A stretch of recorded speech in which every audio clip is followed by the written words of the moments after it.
xiitas e sunitas. Duas palavras que ecoam sempre que ouvimos sobre o Oriente Médio: atentados, guerras religiosas ou rivalidades políticas. Mas poucos sabem o que realmente separa essas duas forças dentro do Islã. A origem não está em doutrinas complexas. Está em um corte profundo, uma sucessão disputada, uma morte mal resolvida, um silêncio que virou abismo. Hoje, xiitas e sunitas se enfrentam em campos de batalha, em parlamentos, em sermões inflamados e em alianças internacionais. Mas no início, estavam lado a lado. Ambos seguiam Maomé, o profeta do Islã. Ambos oravam na mesma direção, recitavam os mesmos versículos, sonhavam com o mesmo paraíso. O que aconteceu? A resposta é brutal. Tudo começou com uma morte. Quando Maomé faleceu em 632 d.C., não deixou um sucessor claro. E o que deveria ser um momento de luto virou o estupim de um racha histórico que até hoje alimenta guerras, justifica revoluções e molda governos inteiros. Neste vídeo, você vai entender como uma divergência sobre quem deveria liderar a comunidade muçulmana se transformou em 1000 anos de conflitos, doutrinas divergentes e identidades opostas. Do martírio de Hussein à ascensão dos ayatolás, passando pelos califados e impérios, revelaremos como uma única escolha moldou o destino de milhões. Prepare-se para voltar às areias de Medina e às cinzas de Karbala. Porque para entender o presente do Oriente Médio, é preciso olhar para sua ferida mais antiga. E ela ainda sangra. Tudo começou com um silêncio. Um silêncio carregado de choque, incerteza e temor. Maomé, o profeta do Islã, havia morrido. O homem que uniu tribos inimigas, fundou uma religião, derrotou impérios e transformou o deserto da Arábia em solo sagrado, havia partido. E com sua morte, a dúvida pairou como uma tempestade sobre Medina. Quem o sucederia? O Islã nascente estava órfão. E o mundo muçulmano, ainda frágil, precisava de um novo líder. Mas Maomé não deixou um testamento político claro. Não indicou formalmente um sucessor. Não designou um califa. Apenas deixou um legado espiritual e a esperança de que sua comunidade soubesse o que fazer. Foi aí que o conflito começou. De um lado, estava Abu Bakr, amigo próximo de Maomé, homem respeitado, calmo, estrategista. Representava os anciãos da tribo dos Quraishitas, os líderes tradicionais de Meca. Muitos o viam como a escolha lógica, um companheiro do profeta, maduro, confiável, que já havia liderado orações em sua ausência. Do outro lado, havia um nome que ressoava com sangue e direito de herança: Ali ibn Abi Talib, primo e genro de Maomé. O primeiro jovem a aceitar o Islã. Um guerreiro fiel. E, para muitos, o legítimo herdeiro espiritual do profeta. Afinal, não era o sangue de Maomé que corria em suas veias. A tensão era palpável. E o tempo não esperaria. Em uma reunião decisiva chamada Saqifa, os líderes da comunidade, sem a presença de Ali e sua família, escolheram Abu Bakr como o primeiro califa. Foi um gesto de urgência, mas também de exclusão. Os seguidores de Ali, mais tarde chamados de Shi'at Ali, o partido de Ali, consideraram aquela escolha ilegítima. Para eles, o verdadeiro líder deveria ser indicado por laços de sangue e por designação divina. O que era uma escolha política se tornou um divisor teológico. Os que seguiram Abu Bakr se tornariam sunitas, da palavra sunna, que significa tradição. Eles criam que a comunidade deveria eleger seus líderes, baseando-se na sabedoria e na experiência, e não no sangue. O califa, para eles, era um administrador da fé, não um sucessor espiritual. Os seguidores de Ali se tornariam os xiitas, da palavra Shia, que significa facção ou partido. Para eles, a liderança era algo sagrado, transmitido por direito divino aos descendentes de Maomé, os imãs. A autoridade não era política, era espiritual e inquestionável. A partir daquele dia, duas visões de mundo nasceram. Dois modos de ver o poder, a fé e o destino. Dois caminhos que se cruzariam, se chocariam e derramariam muito sangue. E Ali, ele não protestou. Pelo menos, não abertamente. Jurou fidelidade a Abu Bakr, por um tempo, para preservar a unidade. Mas a semente da divisão já estava plantada, e cresceria como uma árvore torta, cujos galhos atravessariam séculos de história. Medina jamais seria a mesma. Se a morte de Maomé abriu uma ferida, foi em Karbala que ela sangrou com violência. Décadas haviam se passado desde a escolha de Abu Bakr. O Islã se expandira. Cidades caíram, impérios tremeram, e o mundo muçulmano se estendia do norte da África até a Ásia Central.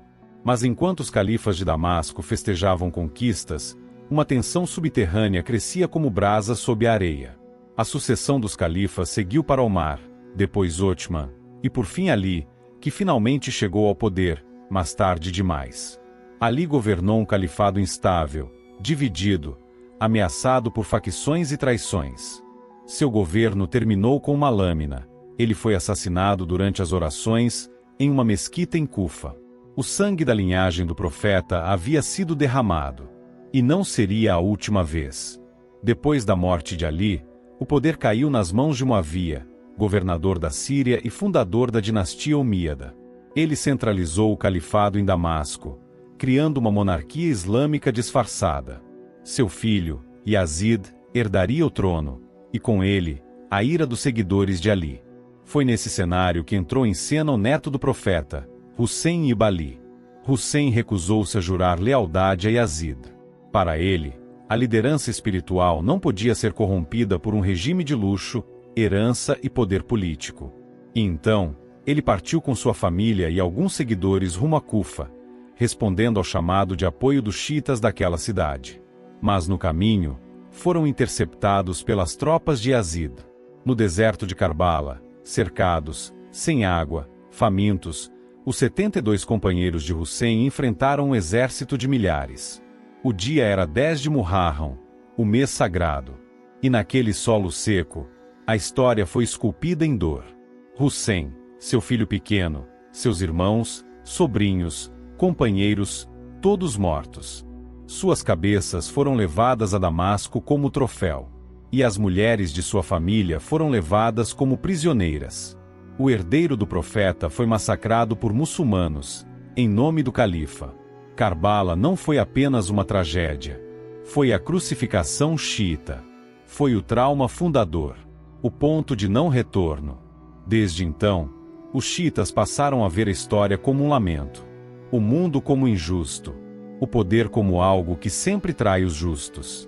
Hussein tornou-se o mártir eterno, o símbolo do sacrifício contra a tirania, e seu nome ecoaria em gritos de dor a cada shura, a cada reenactment, a cada chicoteada nos próprios corpos dos devotos. Para os sunitas, Karbala foi uma tragédia, sim, mas uma entre muitas. Para os xiitas, foi o apocalipse.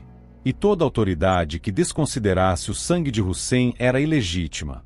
Ali não foi apenas o primeiro imã. Hussein foi o Redentor. E Karbala, o Éden perdido. A partir dali, a divisão deixou de ser apenas política.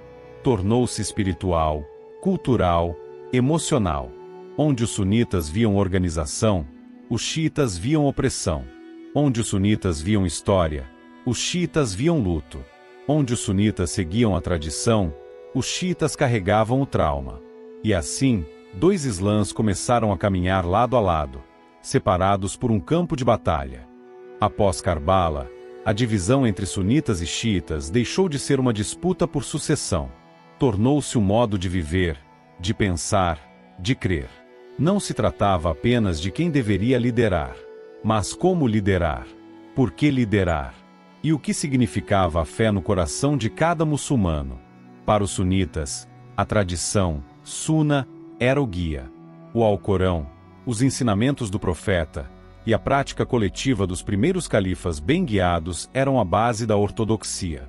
O líder, o califa, era o guardião da Sharia, da unidade e da prática islâmica. A autoridade era funcional, prática, administrativa. O foco estava na comunidade. Já os xiitas seguiram um caminho mais esotérico. Acreditavam que os verdadeiros líderes deveriam ser descendentes diretos de Maomé, guiados por Deus, portadores de um conhecimento interior, a gnose sagrada. Esses líderes eram os imãs, não apenas autoridades religiosas, mas pontes místicas entre o céu e a terra. O foco estava na linhagem e no sofrimento redentor. E esse contraste moldou séculos de cultura. Enquanto o Império Islâmico se expandia com califas sunitas governando vastas terras, dos omíadas aos abássidas, dos turcos seljúcidas aos otomanos, os xiitas se organizavam em comunidades minoritárias, perseguidas, marginalizadas, mas profundamente unidas por sua identidade de resistência. Os xiitas passaram a desenvolver uma teologia da dor. A injustiça era um elemento central de sua espiritualidade. O mártir era mais valioso que o guerreiro. O silêncio do imã oculto valia mais que o discurso do califa. E cada ashura tornava-se não apenas uma cerimônia, mas uma catarse coletiva. No mundo sunita, floresciam as escolas jurídicas, madhab, os sábios do direito islâmico, ulemas, e a busca por estabilidade na diversidade. Havia pragmatismo, havia impérios, mas também havia o risco da rigidez. No mundo xiita, havia poesia, misticismo, ocultamento. Havia segredo. O 12º imã desaparecido, aguardado como Messias. Havia paixão, choro, sangue encenado e esperança de justiça cósmica. Ao longo dos séculos, países inteiros se moldaram com base nesse abismo simbólico. No Irã, por exemplo, o xiismo se tornou religião oficial no século XVI, com a ascensão da dinastia safávida. Ali, o xiita deixou de ser oprimido e tornou-se o Estado. A Ashura virou política. A dor virou bandeira. A figura do Ayatollah surgiria muito depois, mas ali nascia o embrião do que seria o Irã moderno, uma teocracia xiita com vocação de resistência global. Enquanto isso, em Damasco, Cairo, Bagdá, Meca, o Islã sunita organizava-se em instituições, sultanatos, universidades, alianças com o mundo ocidental e poder distribuído entre estudiosos e governantes. Era um Islã mais jurídico, mais institucional. Mas a distância entre as duas visões crescia. Eles liam o mesmo Alcorão, oravam para a mesma direção, jejuavam no mesmo Ramadã, mas viviam em mundos diferentes. A divisão entre sunitas e xiitas não era apenas um capítulo da história. Era um método de interpretar o sagrado, uma memória de sangue e uma projeção política. E até hoje, muitos conflitos no Oriente Médio, do Iraque ao Iêmen, do Bahrein ao Líbano, não podem ser compreendidos sem essa lente dupla. A luta pelo poder, a briga por territórios, os choques com o Ocidente, tudo é filtrado por essa antiga fratura que começou com o enterro apressado em Medina e explodiu no campo de Karbala. 2 Islãs. 2 memórias. 2 destinos, entrelaçados. Se até então xiitas e sunitas haviam divergido em ideias e doutrinas, foi no campo de batalha que a divisão se cristalizou. O que era fé tornou-se também bandeira. O que era memória tornou-se exército. E o que era espiritualidade virou geopolítica. No século XVI, 2 colossos islâmicos surgiram em direções opostas. De um lado, o Império Otomano, sunita, poderoso, com sua capital em Constantinopla. Do outro, o Império Safávida, xiita, com sua sede em Isfahan, no coração do Irã. 2 gigantes muçulmanos, irmãos na origem, rivais na essência. O sultão otomano via-se como legítimo califa do Islã, o protetor dos lugares sagrados, o herdeiro da espada do profeta. Já o Shah Safávida reivindicava a missão de purificar a fé, de restaurar a autoridade dos imãs, de construir um Estado sagrado baseado na justiça e no martírio. E assim, o mapa do Oriente Médio foi sendo desenhado à bala, ao sangue, à espada. A guerra entre esses impérios não era apenas territorial. Era teológica. Os otomanos chamavam os safávidas de hereges. Os safávidas acusavam os otomanos de corrupção espiritual. Os dois oravam a Alá, mas se odiavam com fervor. Mesquitas eram destruídas. Peregrinos eram atacados. A retórica religiosa inflamava os soldados. As batalhas não eram apenas por províncias, mas por almas. Foi nesse período que o Irã se tornou oficialmente xiita, como resistência ao domínio sunita otomano. Uma escolha política, mas também existencial.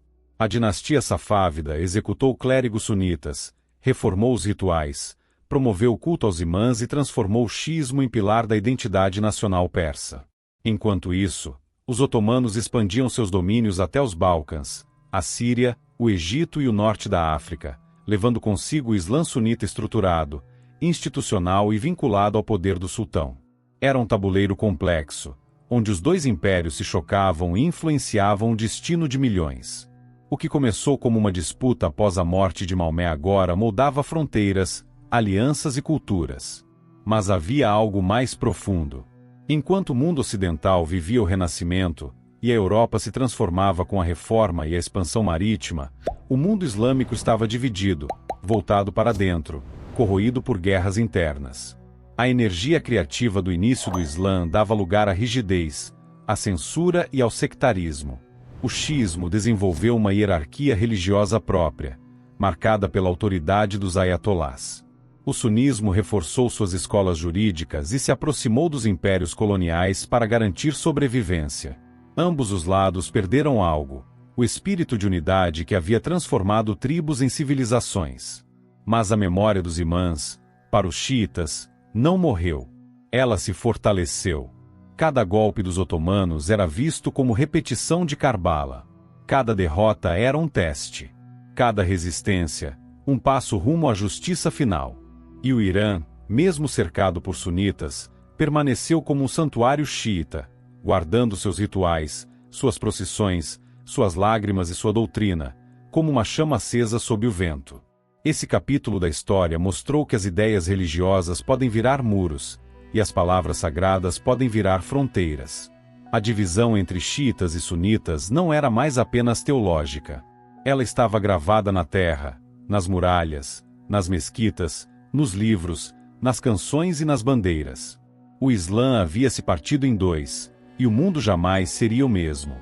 Se o passado havia separado xiitas e sunitas por teologia, martírio e impérios, o século XX o separaria por algo ainda mais volátil: petróleo, poder e a manipulação estrangeira. Com a queda dos impérios islâmicos, otomano e persa, o mundo muçulmano foi despedaçado como um mapa rasgado na mesa das potências coloniais.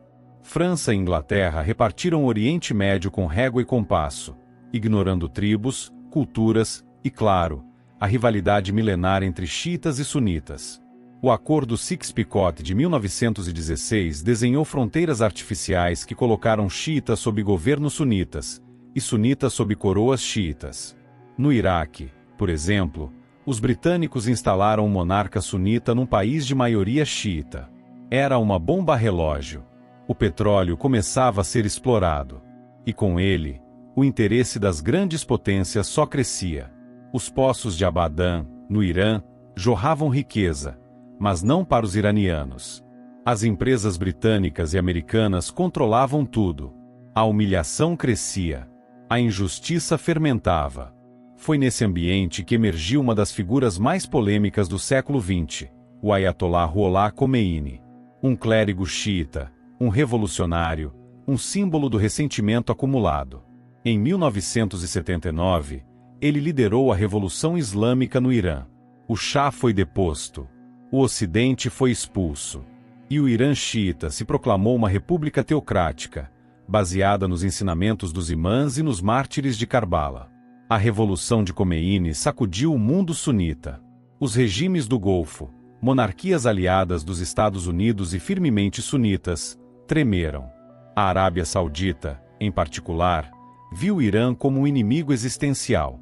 Era o renascimento do conflito, agora em uma nova linguagem: xiismo revolucionário versus wahhabismo sunita monárquico.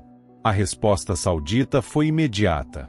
Mais financiamento para mesquitas sunitas em todo o mundo. Mais repressão interna contra qualquer simpatizante xiita. Mais apoio a grupos que pudessem conter a influência iraniana. O Oriente Médio virou um xadrez sangrento, onde cada país era peão de um conflito sectário travestido de geopolítica. Na guerra Irã-Iraque, por exemplo, Saddam Hussein, um ditador sunita, invadiu o Irã xiita com apoio tácito dos Estados Unidos e das monarquias árabes. O conflito durou 8 anos. 1 milhão de mortos. Gás químico. Criança-soldado. Mártires de ambos os lados. E nenhum vencedor. O sangue de Karbala parecia jorrar outra vez, agora pelas mãos de modernos exércitos, tanques e mísseis. A partir daí, cada conflito regional passou a carregar esse código oculto. Síria, com seu regime alauíta xiita sustentado pelo Irã e combatido por rebeldes sunitas. Iêmen, com os outis xiitas enfrentando uma coalizão sunita liderada pela Arábia Saudita. Bahrein, de maioria xiita governado por uma monarquia sunita. Líbano, com o Hezbollah xiita, braço direto do Irã. E em todos os cantos, os Estados Unidos, Israel, Rússia e China jogando suas fichas, acirrando rivalidades, vendendo armas, sustentando regimes. O que para muitos é apenas tensão no Oriente Médio, para aqueles que conhecem a história é a continuação de uma ferida aberta há 1400 anos. Um duelo entre dois modos de viver o Islã, dois modos de lembrar o profeta, dois modos de esperar o fim dos tempos. E enquanto os mortos se acumulam, os poderosos discutem contratos, oleodutos e zonas de influência. A guerra entre xiitas e sunitas, alimentada por memória, dogma, orgulho e feridas, tornou-se um ciclo trágico de ódio reciclado, manipulado e sempre reacendido. Quando as feridas não cicatrizam, elas infeccionam. E assim foi com a rivalidade entre xiitas e sunitas. O século XXI começou como um campo minado, guerras, revoluções, insurgências. Mas por baixo de cada conflito geopolítico, havia uma tensão sectária prestes a explodir, e ela explodiu. Após a queda de Saddam Hussein no Iraque, os Estados Unidos deixaram um vácuo de poder. O ditador sunita havia governado um país de maioria xiita com mão de ferro. Sua queda libertou velhos ressentimentos.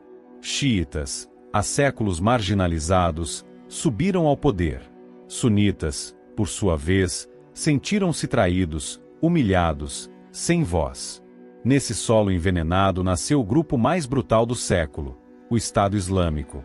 Formado majoritariamente por sunitas extremistas, o ISIS emergiu como uma reação violenta não só ao Ocidente, mas também ao avanço político dos xiitas no Iraque e à influência iraniana na região. Seu califado prometia restaurar a glória islâmica, mas à custa de um banho de sangue.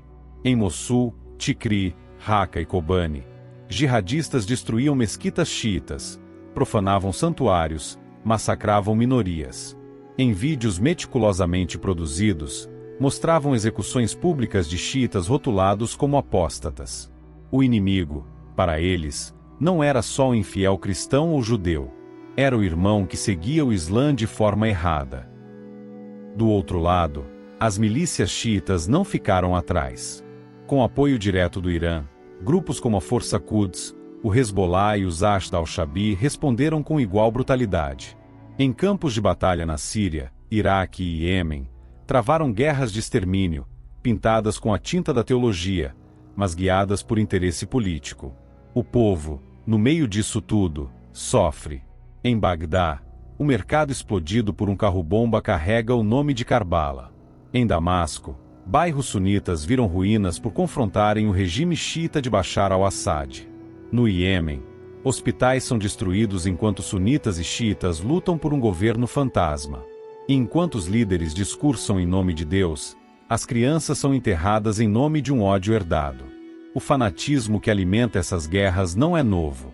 Ele bebe da fonte dos mártires, dos imãs assassinados, dos califas traídos. Ele transforma a lembrança em munição, devoção em combustível para o fogo eterno do sectarismo. As redes sociais amplificam essa guerra. Sermões inflamados se espalham como vírus.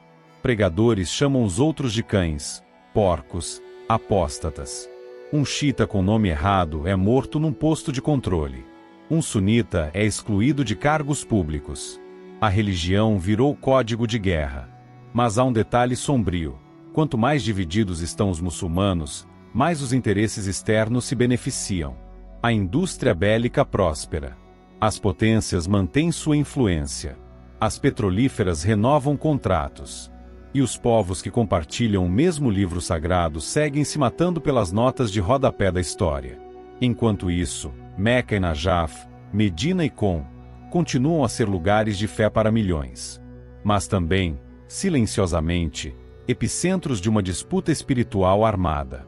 No meio do barulho, poucas vozes ousam perguntar: até quando a lembrança de Karbala será usada como justificativa para novas tragédias?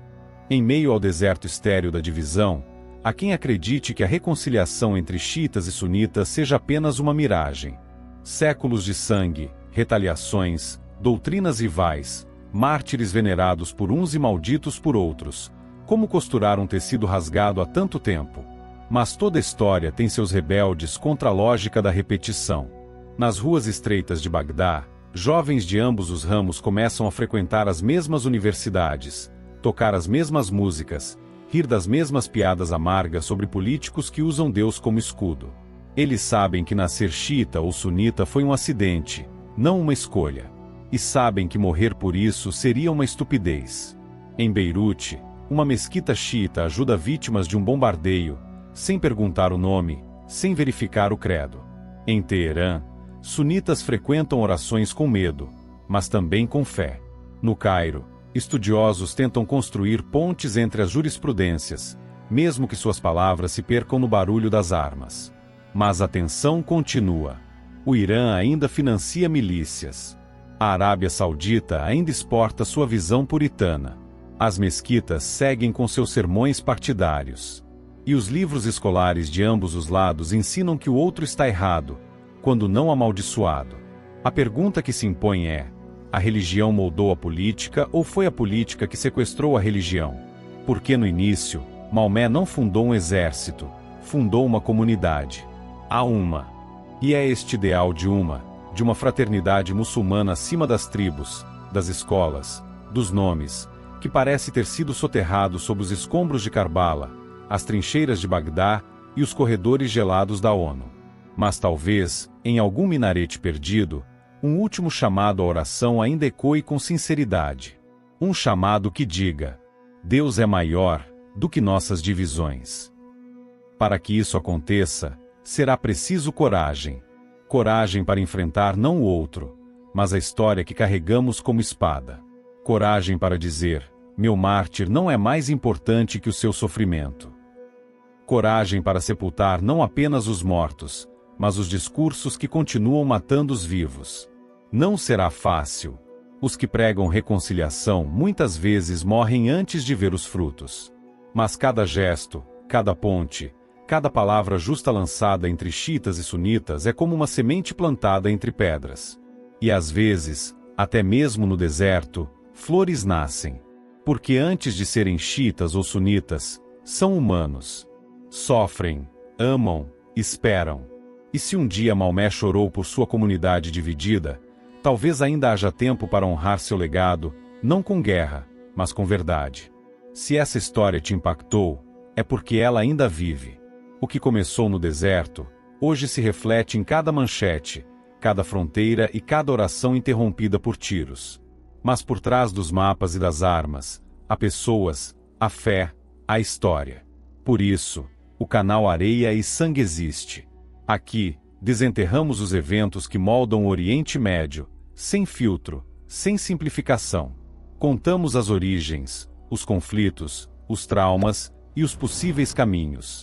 Se você quer entender o mundo além das manchetes, inscreva-se agora. Comente o que achou deste episódio. Qual capítulo mais te marcou? Compartilhe este vídeo com quem precisa entender que o passado ainda arde no presente. E ative o sino, porque o próximo episódio pode mudar sua forma de enxergar todo um povo. Areia e Sangue, onde cada grão carrega uma guerra, e cada nome, uma história.